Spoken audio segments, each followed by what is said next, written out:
Wahai orang yang beriman, bertakwalah kamu kepada Allah dengan sebenar-benarnya takwa, dan janganlah kamu mati kecuali dalam keadaan muslim.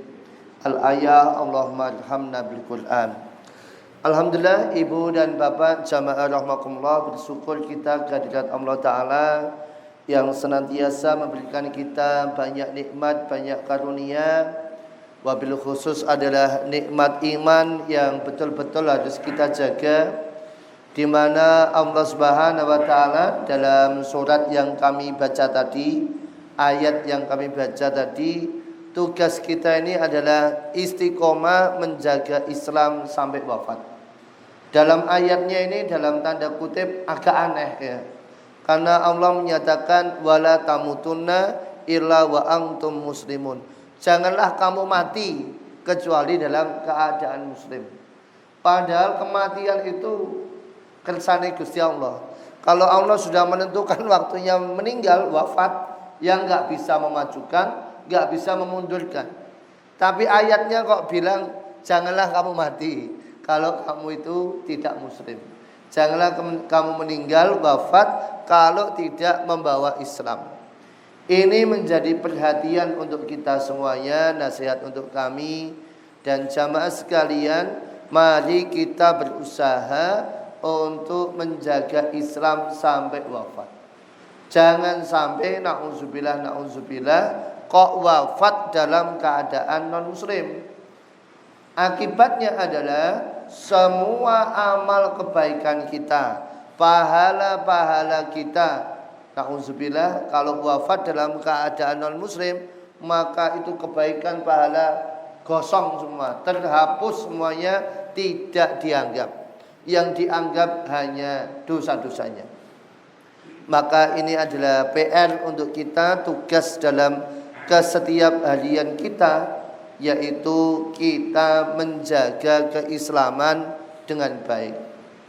Ya terus terang ini kalau orang Indonesia ini imannya itu terus terang agak lemah. Apa buktinya agak lemah? Setiap ada aliran sesat di Indonesia, pasti ada saja pengikutnya, Pak. Padahal kita yakin Nabi Muhammad itu Nabi terakhir. Kita yakin bahwa Allah itu adalah Tuhan kita. Kita yakin kiamat itu hanya Allah yang tahu. Tapi ada saja kalau ada aliran sesat, entah itu yang ngaku Nabi, entah itu yang ngaku punya wangsit, ngaku yang punya kitab suci, ada saja pengikutnya. Bapak Ibu tentu ingat tahun lalu ada di TV disiarkan, ada di Jogja Idul Fitrinya duluan daripada yang lain. Ketika ditanya, loh kok duluan Mbah? Iya, saya sudah telepon sama Gusti Allah. Orang medeni ini. Ngono ya ana pengikutnya Pak. Gitu ada pengikutnya. Ada lagi Ahmad Musadik. Ahmad Musadik ini dulu pengurus badminton PBSI. Itu ngaku jadi nabi, ada juga pengikutnya. Alhamdulillah udah di penjara juga. Ada juga yang ngaku jadi malaikat Pak, Lia Eden namanya. Itu ngaku jadi malaikat Jibril. Wah, untung ngaku ini malaikat Jibril Pak. Nek ngaku ini malaikat Israel pada medeni. Malaikat Jibril ngaku tangkap polisi, penjara 2 tahun. Ya kita salut sama polisi Indonesia, nggak cuma teroris, malaikat Jibril Pak penjara. Ditangkap. Ada saja pengikut kalau maksiat-maksiat, jemaah-jemaah sesat, kok pasti ada aja pengikutnya. Nah ini PR untuk kita menjaga anak-anak kita. Ya insya Allah lah Pak, insya Allah. Insya Allah kalau yang sepuh-sepuh ini insya Allah aman. Tapi terus terang saya itu mengkhawatirkan yang anak-anak kita Pak. Anak-anak muda, anak-anak kita yang masih kecil angkatan kaifan gitu Pak. Gitu tuh kalau lihat media sosial, wah itu tuh perang pemikiran tuh mengerikan sekali Pak. Ada yang namanya LGBT, ada yang namanya komunis-komunis itu muncul kembali, paham-paham itu, benih-benih itu sudah mulai ada. Belum lagi yang liberal-liberal, dia ngakunya Islam tapi liberal, ngakunya Islam tapi ngorak-ngarik hukum Islam. Dan itu sangat banyak yang mengikuti demikian. Maka PR untuk kita ya menjaga keimanan dari kita piyambak, juga menjaga keimanan dari anak cucu keturunan kita. Maka sekali lagi, kalau kita ini oleh Allah ditakdirkan kok bisa baca syahadat, bisa beriman hari ini, oh itu nikmat yang luar biasa sekali, dan tugas kita adalah menjaga sampai akhir. Salawat serta salam semoga senantiasa tercurah kepada junjungan kita Nabi Allah Muhammad sallallahu alaihi wasallam, keluarga, sahabat, dan pengikut beliau hingga akhir zaman. Dan kita memohon kepada Allah semoga besok di yaumul qiyamah kita mendapatkan syafaatnya Kanjeng Nabi. Ibu dan Bapak jamaah rahimakumullah, ini hari keempat kita akan membahas tentang fikih puasa. Nah, kemarin pengantar-pengantar tentang puasa sudah kami sampaikan. Ini baru masuk tentang fikih puasa. Tentu saja dalam fikih ini adalah untuk menguatkan pemahaman kita, karena yang namanya ibadah dalam Islam itu ada aturan. Aturannya adalah dari Al-Quran, didukung oleh hadis-hadis Nabi, kemudian diterjemahkan, diolah, dianalisa oleh para ulama, sehingga kemudian kita bisa mengenal hukum-hukum Islam sampai saat ini. Terkait puasa, Bapak Ibu, mari kita awali dari syarat wajib orang berpuasa. Siapa sih yang wajib berpuasa? Yang wajib berpuasa ada 5 orang wajib ini. Satu adalah orang Islam. Semua orang Islam, maksudnya orang yang beragama Islam, maka wajib untuk berpuasa. Kalau agama yang lain mau puasa boleh, silahkan, tapi tidak wajib, bahkan tidak sah. Ada itu kalau di agama lain, misalnya nih agama Nasrani misalnya, ada puasa 40 hari, Pak.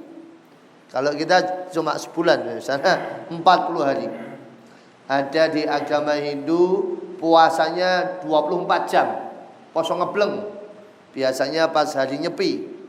Nah, mereka puasa boleh apa tidak? Ya boleh menurut agama mereka masing-masing. Tetapi kalau dalam Islam, ya tentu mereka tidak wajib, bahkan tidak sah. Yang kedua adalah orang yang taklif, orang yang berakal, itu wajib berpuasa. Anak-anak yang belum balik itu belum wajib puasa. Tetapi ulama memberikan saran untuk melatih anak-anak kita berlatih puasa. Jadi adanya puasa beduk, ya, itu hanya untuk anak-anak berlatih yang belum balik. Ada puasa sapi, ya, barmangan di sapi, ya, itu juga untuk anak-anak. Kita orang tua nggak boleh begitu. Orang tua kita yang udah dewasa, udah balik, ya harus dari subuh sampai maghrib. Tidak boleh kita kok, wah aku puasa beduk ya tidak boleh, kita udah dewasa. Anak-anak itu belum wajib untuk puasa, tetapi dia diajak untuk berlatih, dia dibiasakan untuk puasa agar dia ketika sudah sampai balik bisa langsung melaksanakan syariat Islam. Yang ketiga adalah mampu. Oh sebentar, saya kelewatan. Orang berakal selain anak kecil yang tidak wajib, orang gila. Orang gila juga tidak wajib, Pak, ya. Bahkan kalau orang gila, dia tidak perlu mengqadha. Misalnya ada orang kok gilanya iku mati pas poso tok, Pak. Alhamdulillah. Dia tidak poso selama sebulan, maka besok ketika sudah sehat dia tidak perlu mengqadha. Kenapa? Karena dia di posisi gila tidak wajib. Di posisi gila tidak wajib. Jadi kalau ada orang gila, orang yang kurang waras, stres, sarno kalau kita bilang gitu ya, sarafe keno, ya itu memang tidak wajib untuk puasa. Selanjutnya Ibu Bapak, yang wajib puasa adalah orang yang mampu. Orang yang tidak mampu maka dia tidak wajib puasa. Siapa yang tidak mampu puasa? Pertama, lansia. Mbah-mbah memang usianya sudah lanjut, apalagi sudah pikun. Kalau enggak dahar sehari, walah bahaya, nanti malah bisa sakit. Mangan welali malah kon poso. Maka dia tidak wajib puasa. Untuk para lansia, kalau dia tidak puasa maka harus bayar fidyah. Siapa yang bayar fidyah? Kalau dia mampu ya dia bayar sendiri, maksudnya dengan hartanya sendiri. Kalau tidak mampu ya yang bayarin adalah keluarganya. Fidyah adalah mengeluarkan bahan makanan sebanyak 1 mud. 1 mud itu kalau bahasa kita ya 7 on. Aslinya 7 on tok, Pak. Jadi standar minimalnya fidyah itu adalah 7 on. Tapi kalau jenengan ke lembaga-lembaga, rumah zakat, Darut Tauhid, KPPU, itu macam-macam itu. PKPU, macam-macam, lazis ini, lazis itu. Biasanya fidyahnya itu dikompliti. Enggak cuma nasi tambahi lawoi cek kurang tambahi STE cek kurang tambahi gorengan nyamian. Sehingga kalau kemudian dinominalkan tuh sekali fidyah ada yang 40.000, ada yang 50.000. Boleh apa tidak? Ya sangat boleh. Tapi minimalnya adalah 1 mud. Minimalnya adalah 7 on. Fidyah minimalnya adalah 1 mud atau 7 on. Lah Bapak Ibu yang lansia, yang sudah tidak mampu puasa, maka dia harus bayar fidyah. Kalau tidak mampu selama 30 hari, ya selama 30 hari itulah dia membayar fidyah. Kalau memang enggak mampu, Mas, ya wis ora kuat poso, ya wis ora didit, ya bebas berarti ya. Namanya juga tidak mampu. Kalau tidak mampu ya memang tidak diwajibkan. Karena Islam itu Bapak Ibu, kalau ada kok ibadah yang mengeluarkan duit, itu pasti ada keterangan bagi yang mampu, Pak. Haji itu mengeluarkan duit banyak banget, Pak, bagi yang mampu. Zakat bagi yang mampu. Korban bagi yang mampu. Fidyah bagi yang mampu. Apapun kok dalam Islam itu mengeluarkan duit, pasti ada keterangan bagi yang mampu. Karena Islam tidak mau merepotkan umatnya, dan tentu saja Allah yang maha menentukan bahwa rezeki orang itu memang beda-beda, tidak semuanya mampu dan kuat. Kemudian yang tidak mampu lagi dalam golongan yang tidak mampu adalah para pekerja berat. Ini biasanya kalau di pelabuhan, ini ya KB-KB, ya, orang yang bongkar pasang, bongkar muat. Orang yang bongkar muat, itu dia membawa beban berat, boleh tidak dia puasa? Boleh saja, dia harus puasa.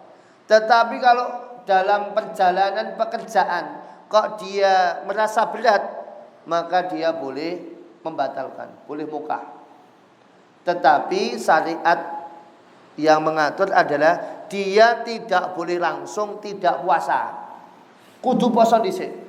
Baru nek pas kerja kok nembe repot, kerja kok ora kuat tenan, baru dia membatalkan. Tetapi tentu saja dia harus mengqadha, menggantinya di hari lain setelah Ramadan selesai, yang mungkin pas hari-hari libur. Ini untuk para pekerja berat. Yang selanjutnya yang terkait mampu adalah ibu hamil dan menyusui. Ibu hamil dan menyusui. Untuk ibu hamil dan menyusui ada dua hukum.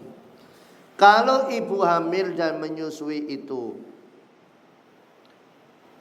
tidak puasa karena khawatir terhadap anaknya, dirinya dan anaknya, maka dia harus mengqadha dan fidyah.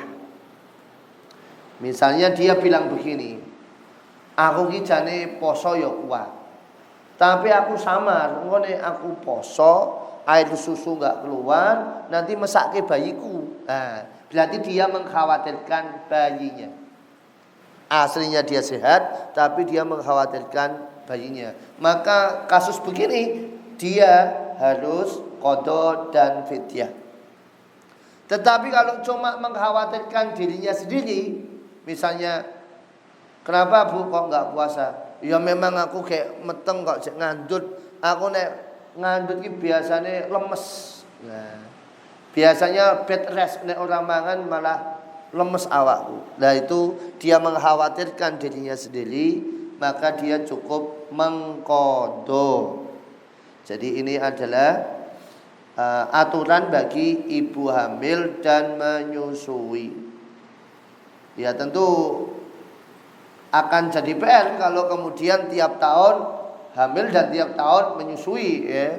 Oke, hamil nanti 9 bulan 9 bulan hamil, nanti 2 tahun menyusui, hamil meneh, menyusui meneh, hamil meneh, orang tak. Ya memang begitulah resikonya ibu-ibu ya. Resikonya ibu-ibu begitu. Saya kebetulan mengalami, istri saya juga begitu, hamil pas kosong mesti ya. Tapi ya alhamdulillah kuat, tidak mengapa. Ini bagi ibu hamil dan menyusui. Kemudian syarat wajib orang berpuasa adalah sehat. Kalau tidak sehat alias sakit, maka dia boleh tidak puasa. Sakit yang bagaimana? Sakit yang membahayakan diri. Ya biasanya adalah penyakit dalam, ya penyakit dalam, yaitu lambung, mah, usus, vertigo, mumet. Nah itu, ini mumet maksudnya mumet pusing, bukan mumet udah didit ya. Mumet pusing, ya itu maka dia boleh tidak berpuasa. Ya. Tapi kalau ditanya, loh kamu kok nggak puasa kenapa? Sakit apa? Panuan, orang efek panuan udah masalah. Ya. Jadi ini adalah sakit-sakit yang memang kalau dia berpuasa malah sakitnya tambah bahaya, sakitnya tambah parah. Maka dia tidak mengapa untuk tidak puasa. Ada golongan sakit yang kedua. Ada 2 golongan yang sakit. Kalau sakitnya punya harapan sembuh, ya, punya harapan sembuh, maka dia cukup mengqadha puasanya. Tetapi kalau sakitnya ini tidak punya harapan sembuh, sakit mah tapi menaun, Mbak. Wis pokoke angel matine, pokoke blas ora iso poso tenan. Maka apa? Dia membayar fidyah. Jadi kalau ada orang sakit, wah ini sakitnya paling silok, ya sudah dia batal puasanya, besok mengqadha. Tetapi kalau sakitnya sakit, ya biasanya memang sakit lansia ya, sakit stroke yang kemudian dia membuat badannya lemes dan tidak ada harapan sembuh, maka dia membayar fidyah. Ini jadi ya kita harus mawas diri pada diri kita. Selanjutnya syarat wajib orang berpuasa adalah dia bermukim, dia bertempat, berdomisili di kampungnya, tidak pergi-pergi. Sementara bagi orang yang bepergian, musafir, boleh tidak puasa jika bepergiannya merepotkan. Minimal adalah sejauh jarak boleh sholat jamak qashar minimal adalah 86 km. Ya kira-kira sini Boyolali lah. Atau kalau bingung jaraknya ya bisa lihat Google Map, berapa jaraknya, bisa tahu kilometernya. Tetapi ulama menganjurkan kalau sekiranya bepergian itu tidak merepotkan, maka lebih baik adalah tetap berpuasa. Tapi kalau bepergiannya itu sangat merepotkan, melelahkan, apalagi misalnya yang sebagai driver, sebagai sopir, apalagi yang kena bis itu yang harus dia bengak-bengok kemana-mana, memang berat, ya dia boleh tidak puasa. Tapi tentu saja dia harus mengqadha.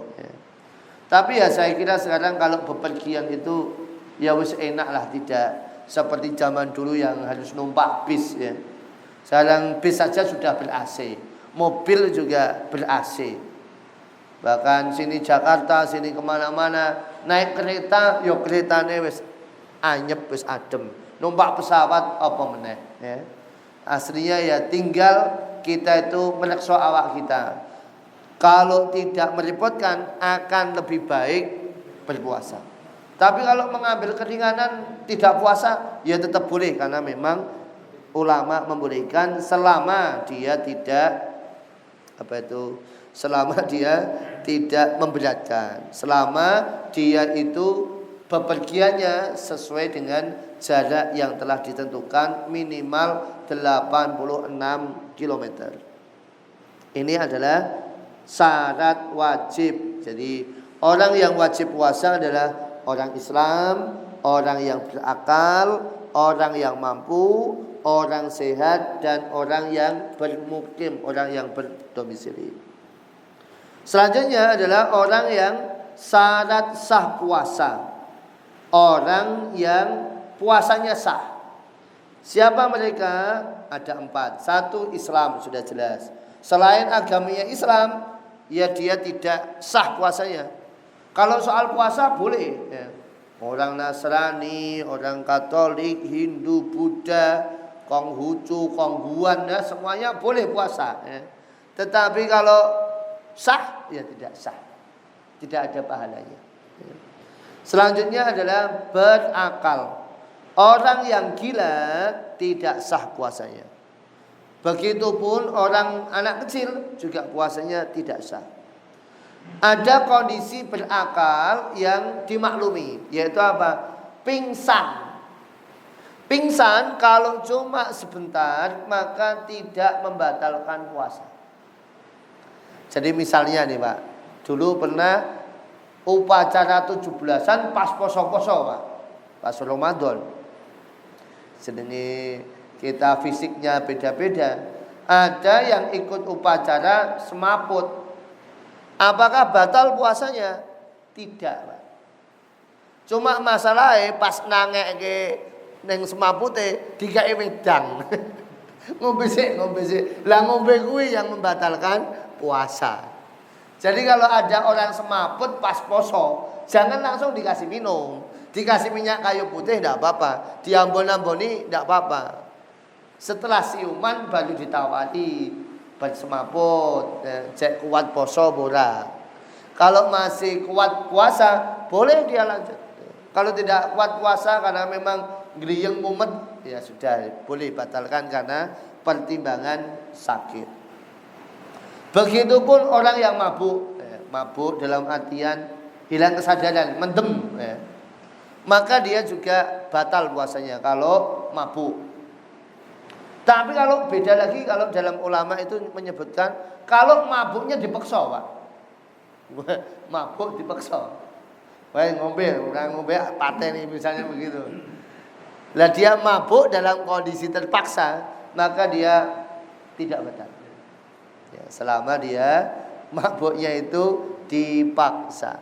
Tapi kalau mabuk mendem-mendem dewe, nyekek botol dewe, ya berarti dia batal puasanya.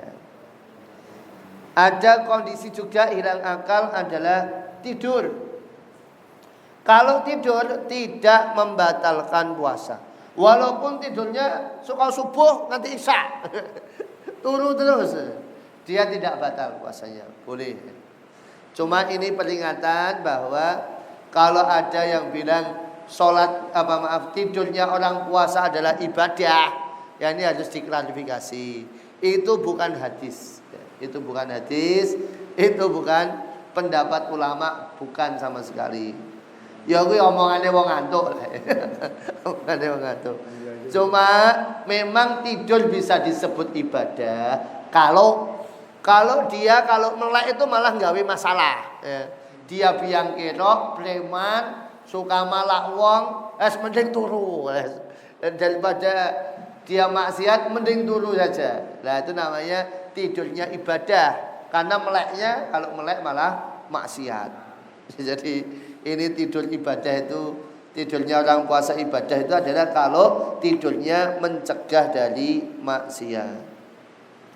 Yang selanjutnya Ibu Bapak, syarat sah puasa adalah mengerti waktu puasa. Jadi jangan sampai keliru menentukan puasa. Waktu-waktu puasa harus jelas kapan mulai 1 Ramadan. Nah ini tumben ini Pak, aslinya Indonesia ini tumben. Biasanya Indonesia, Malaysia, Brunei, Singapura, Filipina itu puasanya bareng Pak. Tapi ini kok tumben Indonesia DCI. Yang lain itu 2 Maret Pak. Harusnya puasanya hari Minggu. Tapi Indonesia tumben ini. Itulah mungkin yang membuat rapatnya rada kesuwen. Rapatnya kene ngenteni pengumuman. Liyane sing masjid Ukhwah, sing masjid Al Azhar, wah, kalau jamaah wis akeh, Pak. Nah, kenapa? Ya udah pasti 1 Maret kan mereka ikut Muhammadiyah.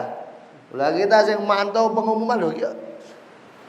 Ada info pertama kita mengikuti negara tetangga sudah sepakat. Oh, sudah dapat bocoran ya Pak. Negeri tetangga itu tanggal 2 Maret hari Minggu. Tapi begitu pengumuman, wah kaget juga loh. Tanggal sesok wis.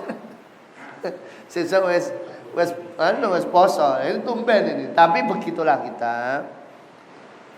Kalau boleh menyarankan memang yang paling aman, paling bagus adalah ikut pemerintah. Tanpa mengurangi rasa hormat pada ormas-ormas yang lain ya. Tanpa mengurangi rasa hormat pada pendapat-pendapat yang lain, yang tepat adalah kita mengikuti pemerintah. Agar apa? Ya memang besok di akhirat yang tanggung jawab itu adalah negara. Bahkan di zaman Nabi kalau negara udah gedok keputusan, semua itu harus ikut pemerintah. Jadi paling aman ya ikut pemerintah.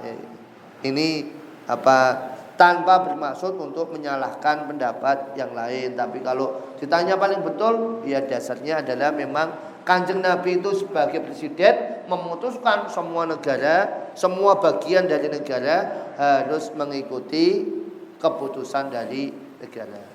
Tapi kita Indonesia udah ya. Udah kulino. Untuk perbedaan pendapat itu sudah kulino sehingga tidak menjadi hal yang masalah lagi. Termasuk mengerti waktu puasa Bapak Ibu adalah jangan sampai salah waktu soal sahur dan berbuka. Kalau panjenengan kita ini kok waktu sahur dan berbukanya salah, maka puasanya batal. Misalnya ini, kita tangi turu telat kawanan kerinan. Maghrib ya, jam 4 lu sempet sahur misalnya. Begitu kita makan, sudah makan ya Pak, didelok-delok meneh. Lho kok jamnya mati? Jebule jamnya mati Pak. Jebulnya sudah jam 5 jam 5 berarti sudah lewat subuh. Bagaimana itu? Batal puasanya tapi dia tidak dosa. Tidak dosanya karena dia salah mengira ya. Salah mengira karena omahe blukut Pak, korden tutup kabeh, lawang tutup kabeh, jendelok tutup kabeh, tidak ada cahaya masuk kalau sudah siang. Didelok jam 4 grigah mangan tibake. Lho jebule jame mati. Wis jam 5 asline. Maka batal puasanya. Begitupun kalau misalnya bukanya salah, belum waktunya azan maghrib kok kita buka puasa. Jam setengah asar lho kok buka. Lho tak sik maghrib, lho kok iso? Lah adane padha. Lah adan padha kabeh. Misalnya ada, misal nih Pak, misal ana wong ngejani jam setengah 6 adzan, Allahu Akbar, sampai terakhir. Wah, sing krungu adzan langsung mangan. Tibake sing adzan langsung, mohon maaf tadi sedang cek sound misalnya gitu. Cek sound adzan. Lah kok ada orang batal makan padahal belum maghrib betulan, ya dia batal. Cuma dia tidak dosa. Kenapa tidak dosanya? Karena tidak dosa karena salah mengira. Sebole masjid cek son. Udah dan tenanan. Ini tidak dosa tetapi dia batal puasanya. Mengerti waktu puasa. Selanjutnya Ibu Bapak adalah rukun puasa. Ini kita bahas sampai senyampainya waktu karena namanya fikih memang sangat banyak sekali. Saya akan sampai rukun puasa dulu. Rukun puasa Ibu Bapak ada 2. Ada yang menyebutkan 3, tetapi yang paling umum adalah 2. Satu adalah niat, yang kedua adalah menahan diri dari yang membatalkan puasa dari subuh sampai maghrib. Kita bahas dulu yang terkait niat puasa. Untuk niat puasa wajib, puasa Ramadan, puasa nazar, puasa kafarat, puasa hukuman, puasa yang hukumnya wajib, maka niat itu harus sebelum subuh. Harus sebelum subuh. Boleh habis tarawih. Itu antisipasi biar kita tidak lupa. Paling lambat adalah sebelum subuh, ya pas sahur begitulah ya. Kalau niat puasa wajib sudah lewat subuh, maksudnya sudah azan subuh, kok dia baru niat nawaitu shoma ghadin, maka puasanya tidak sah. Puasanya batal. Karena ini puasa wajib. Kalau puasa wajib niatnya harus sebelum subuh. Beda kalau puasa sunnah, puasa Senin Kemis, puasa Arafah, puasa Ayyamul Bid, puasa yang sunnah-sunnah itu niatnya bebas. Kalau Kanjeng Nabi pulang dari masjid jam 8:30 kalau bahasa kita, waktu duha, Nabi tanya, "Ya Aisyah, apakah ada makanan?" Kalau ada makanan beliau makan, beliau dahar. Tapi kalau tidak ada makanan, beliau menyatakan, baiklah kalau begitu aku puasa. Niatnya baru jam duha, jam 8:30 lah kalau bahasa kita, wong radiawan. Misalnya kita kalau puasa sunnah misalnya, dari subuh turu terus sudah tahu mangan, lu ngombe, lu macam-macam. 15 menit kas poso, Pak. 15 menit kas azan maghrib. Maka boleh diniati. Walah kurang 15 menit maghrib aku tak niat poso sisan. Boleh, Pak. Kalau puasa sunnah niatnya waktunya bebas.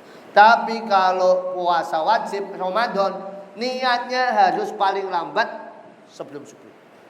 Kok sebelum subuh? Maaf.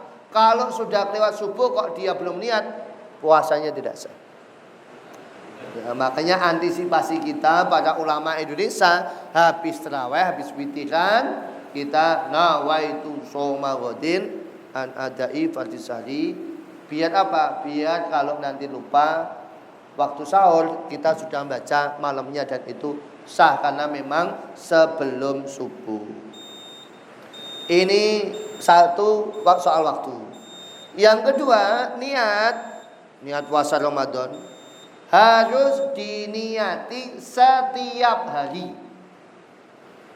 Memang ada mazhab Maliki yang menyatakan satu kali niat boleh untuk 30 hari, untuk sebulan penuh. Tetapi dalam mazhab Syafi'i niat puasa itu harus setiap hari, one by one, day one day, satu hari demi satu hari. Makanya kalau niat itu niat ingsun poso tutuko sedina sesuk. Bisa lagi ulangi lagi niatnya tutuko sedina sesuk. Jadi durasi atau masa berlaku niat hanya untuk tutuko sedina sesuk. Besok udah ganti hari niat meneh. Besok udah ganti hari niat lagi. Nah, jadi yang namanya niat harus dibaca setiap hari. Ya tidak dibaca, maksudnya adalah diniati dalam hati. Nah, dalam niat itu paling minimal ketika kita berniat adalah kita mengucapkan nawaitu shauma ghadin. Aku niat berpuasa bulan suci Ramadan. Aku berniat puasa Ramadan. Itu sudah cukup. Walaupun tidak menyebut besok hari, walaupun tidak menyebut fardu, tapi minimalnya adalah aku niat puasa Ramadan. Minimal begitu, Pak. Ya, minimal adalah niat puasa Ramadan. Kenapa? Sudah otomatis kalau bilang Ramadan itu wajib. Sudah otomatis kalau bilang begitu itu niat puasa untuk besok. Tetapi alangkah lebih sempurna kalau niatnya itu dilengkapi. Aku niat puasa Ramadan untuk besok hari, fardal lillahi ta'ala, wajib karena Allah ta'ala. Tapi kalau minimalnya adalah aku niat puasa Ramadan, Mas saya kalau di terawih bisa ngikuti Arabnya, tapi kalau di rumah terawih sendirian ora hafal Arabe, bagaimana? Ya memang boleh pakai bahasa Indonesia, tidak apa-apa. Aku niat puasa Ramadan untuk esok hari, fardu karena Allah Ta'ala. Niat ingsun poso tutuko sedina sesuk saking nekani fardune wulan Ramadan lillahi Ta'ala. Mau pakai bahasa apapun boleh, yang penting niat.